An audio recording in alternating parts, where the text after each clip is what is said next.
मातीवर प्रेम करणाऱ्या शेतकऱ्यांनी सोलापूर जिल्ह्यात अनेक नवनवीन प्रयोग करत या शेतीला एक नवे रूप देण्याचा प्रयत्न केला आहे। असाच एक सुंदर निसर्ग शेती पर्यटनाचा प्रयोग केला आहे सोलापुरातील सिद्धाराम गुंगे या शेतकऱ्याने। आपला हा रत्नागिरी शिवारचा 7वा सीझन आपण हुरड्याचा सुरू केलेला आहे।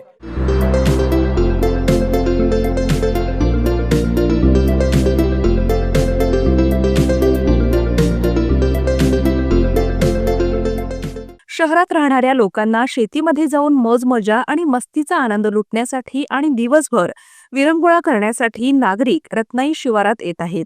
सोलापूर मंगळवेढा रोडवरती सोलापूरपासून अवघ्या 3 किलोमीटर अंतरावर देगाव जवळ रत्नागिरी शिवार आहे।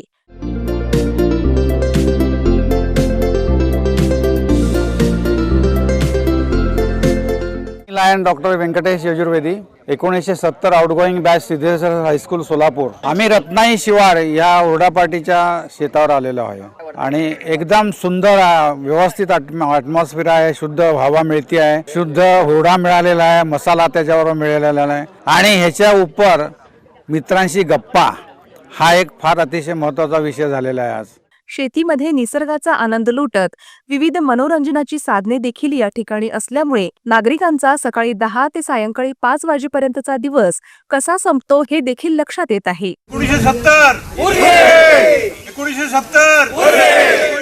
या रत्नागिरी शिवारमध्ये हुरडा पार्टीची मजा काही वेगळीच आहे।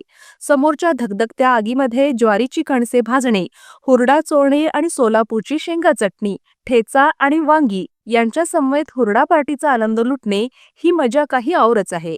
त्यामुळे हुरडा पार्टी म्हटलं की आता रत्नागिरी शिवार असंच समीकरण होऊ लागलं आहे। बाजी बुरा सिद्धेश्वर हायस्कूलचा 1970 बॅच मॅट्रिकची हुरडाही फार छान होता।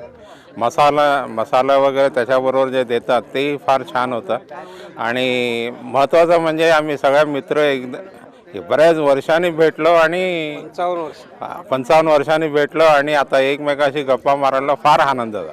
बैलगाडीमध्ये बसल्यानंतर निश्चितच प्रत्येकाला आपलं बालपण आठवतं।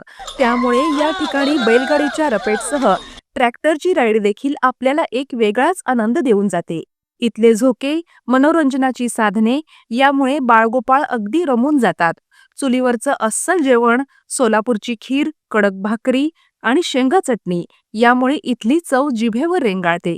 इथे वाढदिवस साजरा करण्यासाठी किंवा कोणतेही सेलिब्रेशन करण्यासाठी अनेक जण येतात। यामुळे रत्नागिरी शिवारला तुम्ही देखील अवश्य भेट द्या असे आवाहन सिद्धाराम गुंगे यांनी केले आहे। थंडी वाढील तसं लोकांना हुरड्याची आठवण, हुरड्याची चाव लागते आणि हुरडा खायची ओढ निर्माण होते आणि त्याची सोय आपण केलेली आहे। रत्नागिरी शिवारमध्ये आपण या 7व्या वर्षाचं सीझन आपण सुरू केलेलं आहे आणि इथं सगळं गावरान म्हणजे जे आजच्याच युगात म्हणजे अलिप्त होत चालले आहे, जे हुरडा खायची पद्धत, जे शेतातलं वातावरण, जे जनावरं, जे गाई मच्छीचं गोठा समजा किंवा बैलगाडीची सफर, हे असं जे सगळं आहे हे लोकांना अलिप्त होत चाललेलं आहे। आपण ते सगळं पुन्हा लोकांसाठी उपलब्ध करून दिलेलं आहे आणि निसर्गरम्य वातावरण आहे, हवेशीर आहे, प्रशस्त आहे आणि लोकांनी हुरड्याचा आस्वाद घ्यावा आणि इथे एक वेळेस अवश्य भेट द्यावं असं मी लोकांना विनंती करतो। रेल्वे स्टेशनपासून आपण 3 किलोमीटर अंतरावर आपण आहे, म्हणजे हायवेपासून पण आत आहे आणि शहराला लागूनच आहे। त्यामुळे महिला वर्ग वगैरे स्वतः म्हणजे एकदम गावात असल्यासारखं आहे। काही म्हणजे हायवेवर जाण्याचा असं धोका वगैरे काहीच नाही, एकदम जवळ आहे। फार 5 ते 10 मिनिटात तुम्ही पोहोचू शकता।